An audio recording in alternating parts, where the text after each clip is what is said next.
Hi, I'm Dorothy Gibbons, CEO and co-founder of The Rose. She was the #1 storyteller for The Rose and brought more understanding to our work and our mission than ever before. Her role in marketing and communications meant awareness of what we did grew by leaps and bounds. And for some, it meant their life. Today, master storyteller Karen Campbell tells us why she believes in the power of story and what made her apply for the Peace Corps at age 53. Let's talk about your breast. A different kind of podcast presented to you by The Rose, a breast center of excellence and a Texas treasure. You're going to hear frank discussions about tough topics, and you're going to learn why knowing about your breast could save your life. Join us as we hear another story and we answer those tough questions that you may have.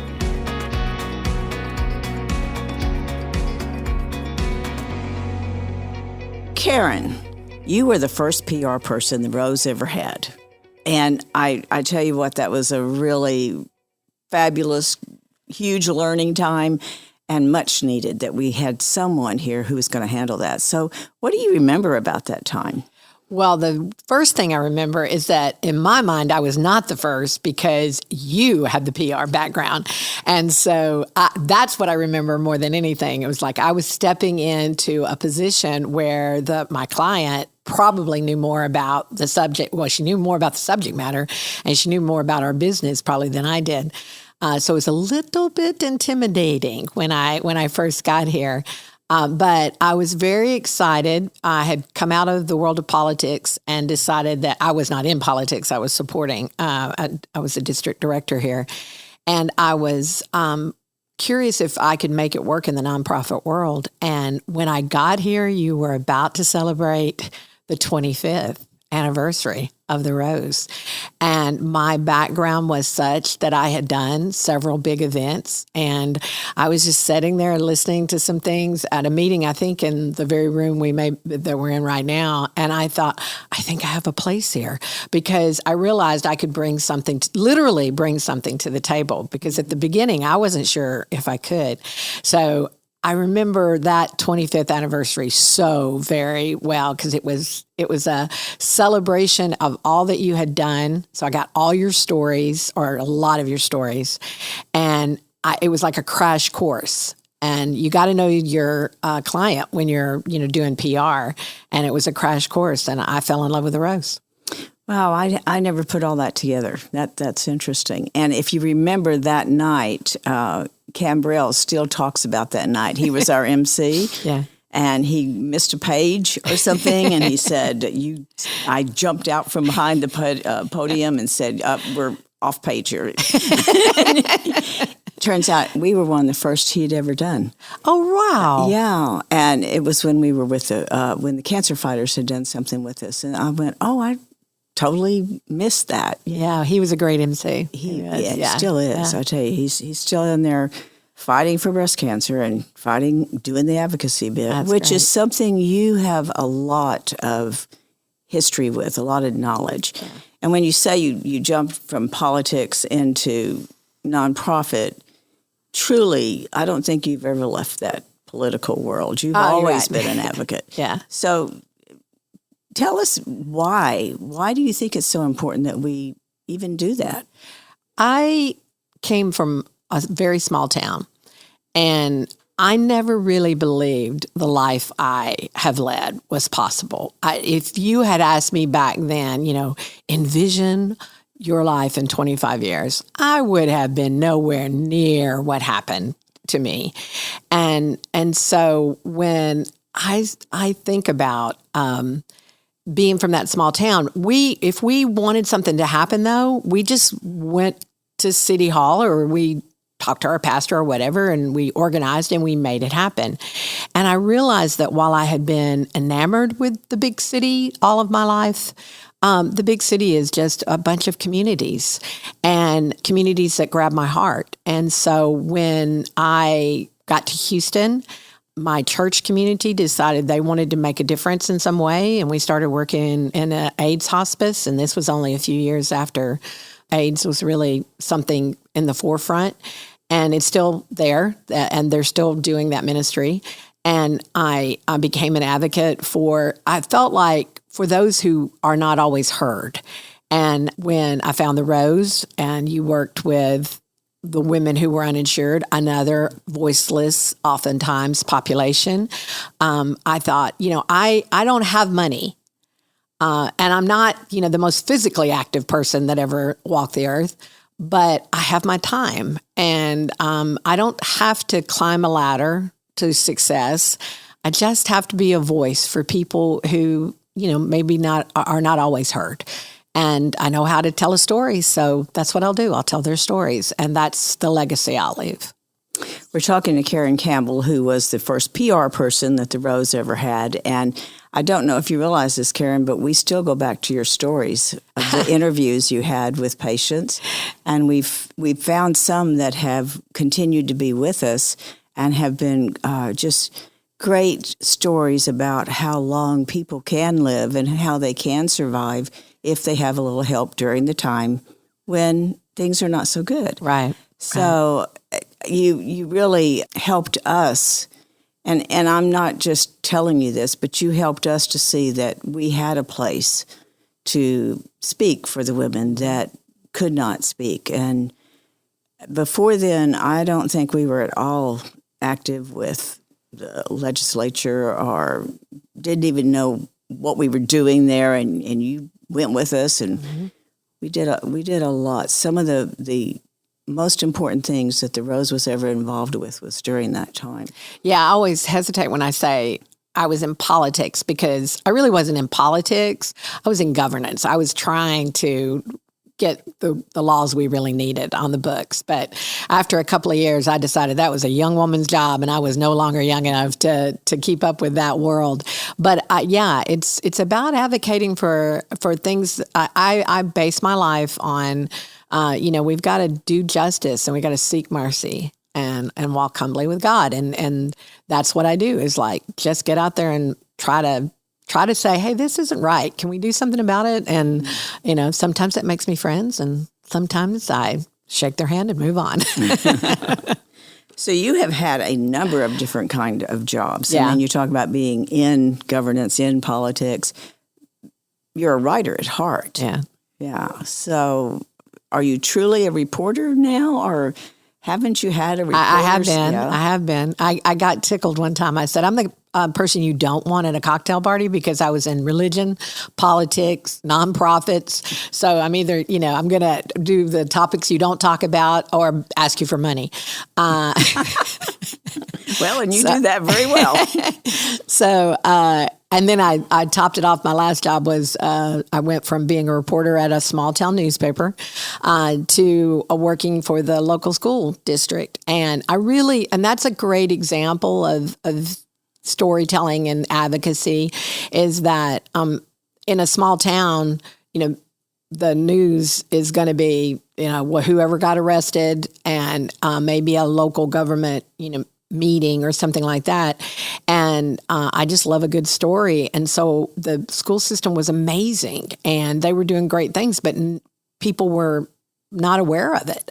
And so I just started telling the stories, and it was super to go somewhere and people start talking about how much Weakley County Schools was doing now and how active they were and what a great school system it had just become. And I was like, no, it has always been that. In the time that this superintendent has been here, it has always been that, just nobody was telling the stories. Mm-hmm. And it was so much fun to give people the gift of pride and where they were and where they were working. It was simply by listening to them and sharing what they were doing. I know anytime that I'm talking to a patient or to an employee, find something else about them, something else that I didn't know, it is like you're opening a whole new world. Mm-hmm. And most people don't realize they have that story to tell. Right. It amazes me. I'm always sitting there with my mouth open going, how did you do this? And, exactly. Yeah. Yeah. And I love it because I will go on a trip and something maybe not so great will happen. And I'll go, well, it's all about the story.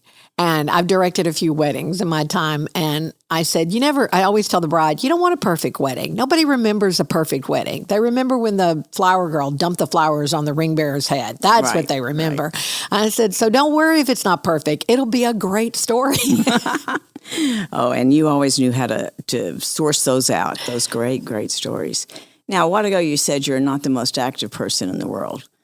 Let's talk about a time when you joined the Peace Corps. Yeah. And you are not a young chicken at that time. That's right. I celebrated my 55th birthday in my second year of Peace Corps service. Yeah. It was just amazing. That's where you went after you left the Rose. Right. Wow. Yeah. My friend Roger, one of my dearest friends, had been telling me stories about his time in the Peace Corps when he was a young man. And he always talked about this older couple that was there that was a touch point for him. And he was so glad that couple was there.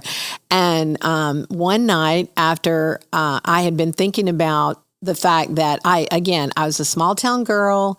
I really didn't know if I could make it. I feel like Mary Tyler Moore, the young people will not know that reference, but if I could make it in the big city and make it in the world.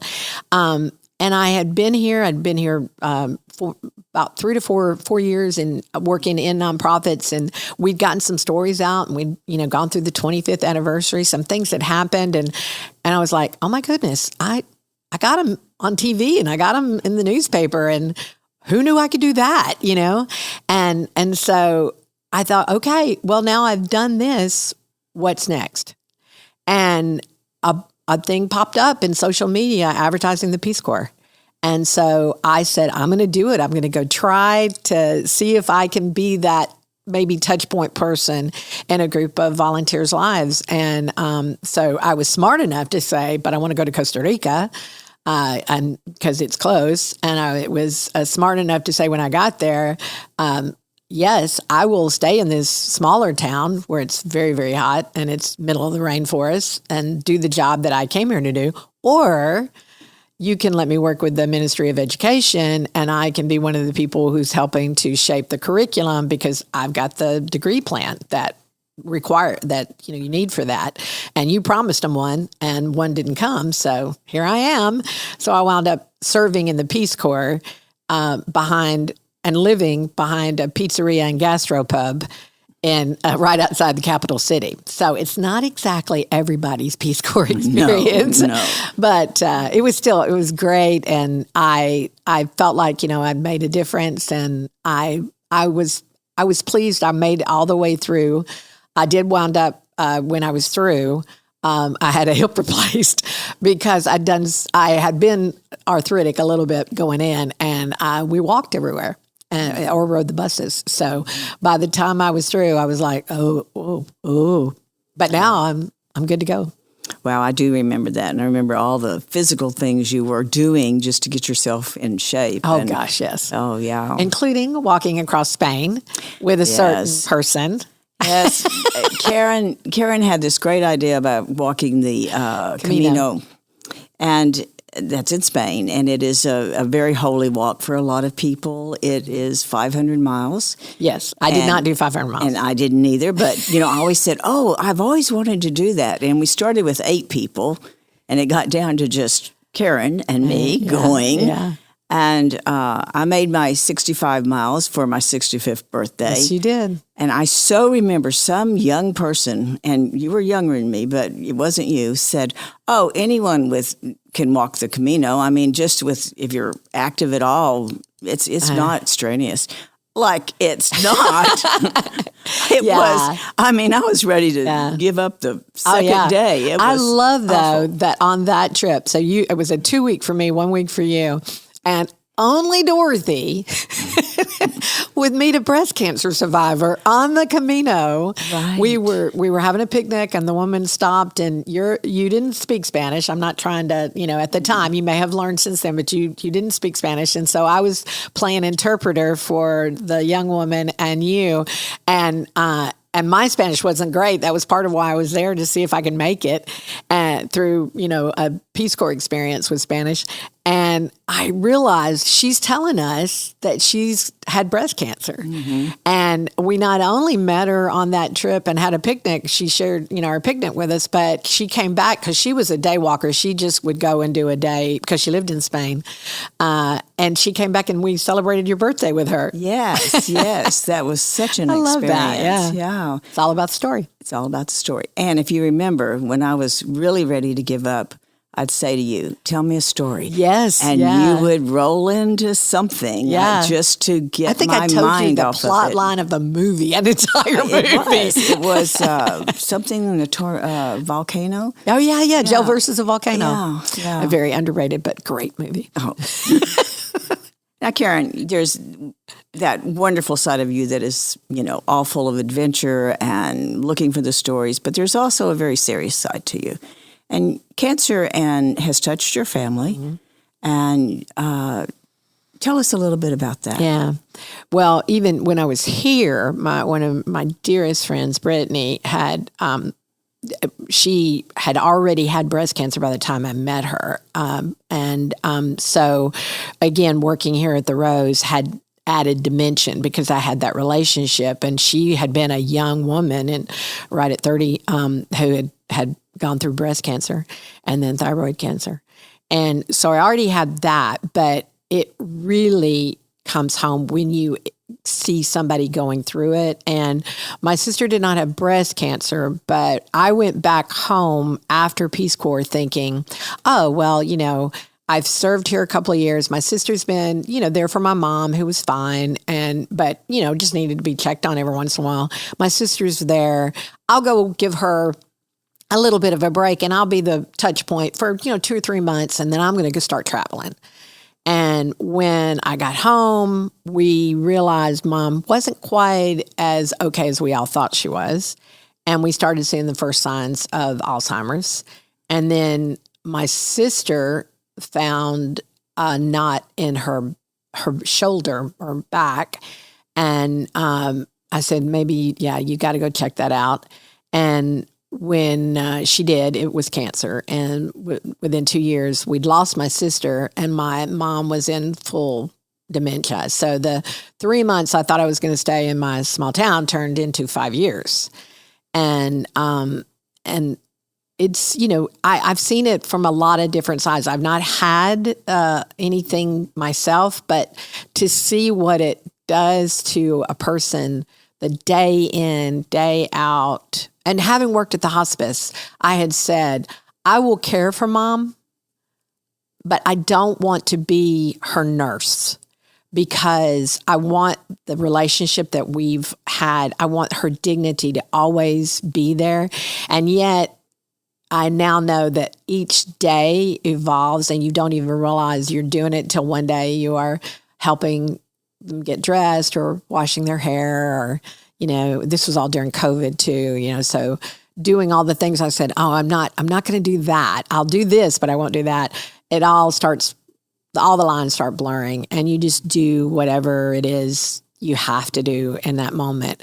And while I wasn't my sister's caregiver, I was there and I watched it happen. And it's like, if you read a book or you watch a movie, they've scripted it out. And you're going to have the drama moments and then something's going to redeem it, or whatever. And when you're living it, it's like, there's no plot line here. Every day is yet another plot twist. And you'd never put this many plot twists in a real story, and then it's also mundane. It's mundane because the pain is just constant and everything. I just, I come back to the Rose today and walked in here and just again remembered some of the women and some of the stories I'd heard about what they'd endured, young and old and with kids. And I have such respect and such admiration for what they go through and for the families who are right there beside them, doing whatever they can as they can. I'm so glad you spoke to that because I really have learned over the years that being the caregiver is sometimes the hardest part, and that not having any control, not being able to fix it, all of those things can really play on a person's soul. I started thinking too about, like, I just got the word yesterday that my aunt has been diagnosed with breast cancer. And I was just with her in Tennessee. And now I'm in Texas. And I have no scheduled plans to get back to Tennessee. And so now I'm in a place of, what can I do and to be there for her? And my niece happens to be sick right now and is going to Mayo Clinic, and so not cancer, and but it's like, I'm far away. How can I be a caregiver? How can I care far away? And so, I appreciate all the donors that give the gifts of financially to make it possible, all the folks who are doing the education and telling the stories, like this podcast, because the thing I could promise my aunt was, I'm gonna be at a breast healthcare center tomorrow, and I'm going to ask about, your diagnosis and get you as much information as I can. And so there's always a role to play if you open yourself up to being there and being that caregiver, whatever that may mean for you. But you're also very keen on self-care. I'm keener since I met you. Oh. But you are. And that's part of your traveling. That's part of your, and that's the other thing, the other important message I think we have with this podcast is to take care of yourself. And, things will go wrong, things will happen, but still, if you're not taking care of self, you can't take care of anyone else. Oh, true. And I actually said that to my niece. She was saying, I haven't cleaned my house in a couple of weeks and my boys are coming home. And I said, let them do it. First of all, they're going to ask, can we do something? And I said, you'll give them something to fix. And, the joke, guys like to fix things. So Yes. Go and get in there and clean it. Let them clean it up.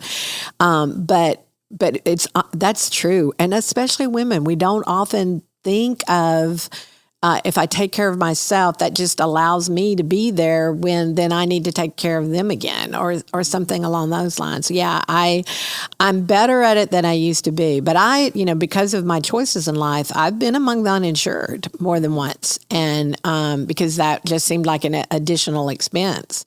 And so, that's why I took up walking. I said, well, maybe if I can stay healthy, I won't need to go to the doctor. I'm really appreciative of the Affordable Care Act and what it's meant for so many people's lives. And I love the fact that preventive care got included. Oh, yes. And I hope that stays true. Well, that's another fight we're going to have ahead. Yeah, it is. And we'll have to go into that in another podcast. But it is very, very true that so many people are living without any kind of insurance. And they just hope not to get sick. Mm-hmm. That's all they think about is, what happens if? And it is very, very scary. I love one of the nonprofits I'm working with now is a trade association, and they focus on providing health care specifically for small businesses. Once upon a time, you've gotten big enough, but when you first started, it was, I'm not even sure you could have given anybody health insurance. That was impossible. And now we have a way for small businesses to give their employees some money to subsidize their health insurance. That's amazing to me. Now, do we need a whole new system? Yes, we do. But when we're working with what we've got, I'm thrilled to be able to help, get the word out to small businesses and others that, this may be an option for you. So absolutely. Yeah. Anything, it's an education. Everything's an education. Everything, again, it's a story, getting it out there so that people understand what they need to know to take care of each other. But see, to me, that's one of the exciting things of our future is people figuring out a better way to do something. Yeah. And we can't stay in this place like we've been. Yeah. We have got to change. And that's very exciting to me. Yeah. My friends and I were talking about AI and the idea that, it can write stories now. And then we all looked at each other and went, but AI still doesn't have a soul. It doesn't have a soul. Right. We have learned that. So now, thinking of the self-care and the world that you've allowed yourself to live in, how many countries have you I think I'm close to 30, but I'm not sure. But I think I'm close to 30. And all on a shoestring Oh, budget. yeah. Yeah, absolutely. Yeah. My most recent was when my mom passed away, and she was 92, almost 92, just a few days away from being 92. But when my mom passed away, I said, okay. And my brother and I packed up the house, and we sold the house, and I took part of what we got for that. And I said, I'm going on a trip. And the trip was Texas, Mississippi, Alabama, South Carolina, North Carolina, Virginia, Washington, D.C., Maine, Hawaii, Northwest U.S., Spain, Portugal, Malta, Italy, and home. Oh, that was gosh. one trip. That was, Trip. that was one experience, one chapter. And then when I said, but I felt when I was in Spain and I was walking and the ocean was to the right side of me, and I had been enjoying, we weren't spending a lot of money, but we'd been enjoying the basic food and that kind of living life in a different country. And we mostly did that in Spain. And I would get up and I'd walk with the ocean on my right every day. It's beautiful, beautiful, beautiful. And one day I was walking and it was just about time for me to come home. And I felt like Forrest Gump in the movie when he was running and running and running. And then he just stops and goes, I'm going to go home now. And that's kind of where I was. I was like, all right, I'm going home now. Mm. And I came back. And then that's when I just started working for the nonprofits, for a little bit of the voiceless once again. Mm-hmm. Well, we certainly have appreciated all the gifts you brought to the Rose. Share with us one favorite memory. I'm going to cheat and do two. One that just sticks with me and I'll never forget is the 6th anniversary of Bikers Against Breast Cancer, because we featured the stories of 6 survivors. And it was the range of age was vast, and backgrounds, and one had their baby there, and one had their toddler there, and they were queens for a day. And I absolutely loved that we gave those women, we did a lot of pre-stories, about them, and then we gave them a chance to just celebrate that day. As you know, one of them we lost, and you always told me, the first one you ever lose will remain with you forever. And just for her privacy's sake, I'm not going to go with her name, but her name is written on my heart, because I do remember her, and I hope her child is happy and healthy now. And the other is every shrimp bowl I ever went to. I mean, just to see all these people having such a good time, and coming from a small town and coming to Houston, I had done a lot of galas here because I was a volunteer. So, I mean, I'd done a lot of big events with, shiny bride and cocktail gowns and all of that kind of stuff. I usually was serving, but I'd done them. And and I came to the shrimp bowl and I thought, I had found my people. I loved it. It's so much fun. And it's just it's a celebration of life and joy, and then accomplishment, what all the Rose has been able to do through the years. I'm sitting here because the story of it is in The Women of the Rose. And that's one more story. But you told me favorites and you only said one, but another favorite was seeing that book. Wasn't actually here when it was finally finished, but I saw the origins of that book, and that's another favorite moment as well. Karen, so good to talk to you. So good to be with you.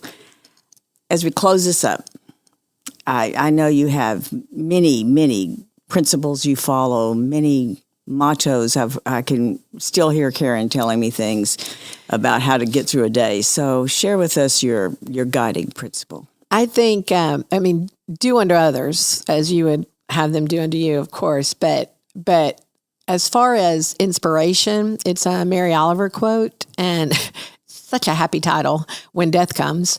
But in the concluding part of the poem, it says, when it's over, I want to have been the bride married to amazement, the bridegroom who embraced the world. And I'm trying to live that. Thank you again for being with us today and for sharing all of your stories and for reminding us that we need to be the voice for the people that don't have one. Again, Karen Campbell, we're saying goodbye. Until next time. Thank you for joining us today on Let's Talk About Your Breasts. This podcast is brought to you by The Rose. Visit therose.org to learn more about our organization. Subscribe to our podcast, share episodes with friends, and join the conversation on social media using hashtag Let's Talk About Your Breasts. We welcome your feedback and suggestions. Consider supporting The Rose. Your gift can make the difference to a person in need. And remember, self-care is not selfish. It's essential.